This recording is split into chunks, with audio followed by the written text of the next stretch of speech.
Perkenalkan, nama saya Tommy Figure dengan NIM 2201100025. Nah, di sini saya akan membahas tentang protokol data link control yang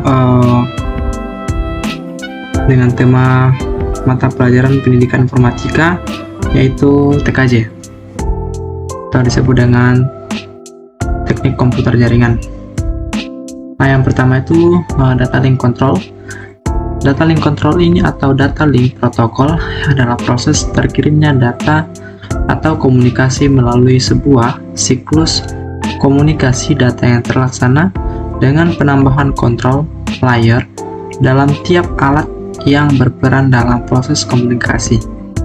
Nah, kontrol tautan data adalah layanan yang memastikan komunikasi data jaringan yang andal dengan mengolah, deteksi kesalahan bingkai, dan kontrol aliran. Nah, teman-teman bisa lihat gambar yang di samping itu ada data link control modul.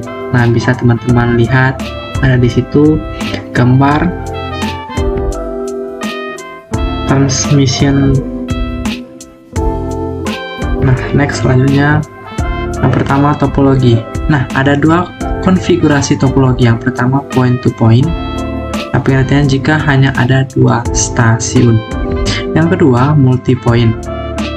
Pengertiannya jika ada lebih dari dua stasiun dipakai dalam suatu komputer atau disingkat dengan stasiun utama, stasiun primary, dan suatu rangkaian terminal atau stasiun sekunder atau stasiun secondary.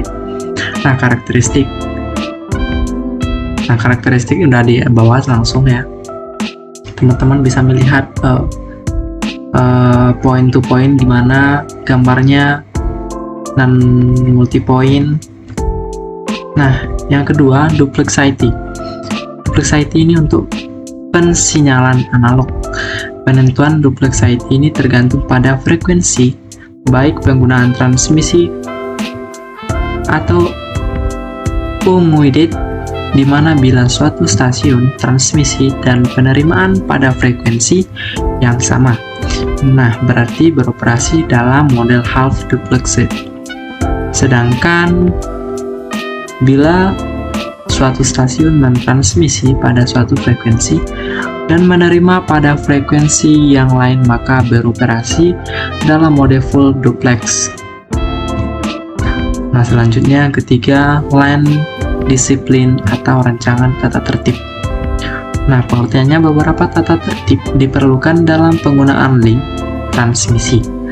Pada mode half duplex ini hanya satu stasiun yang dapat mentransmisi pada suatu waktu, baik mode half duplex atau full duplex.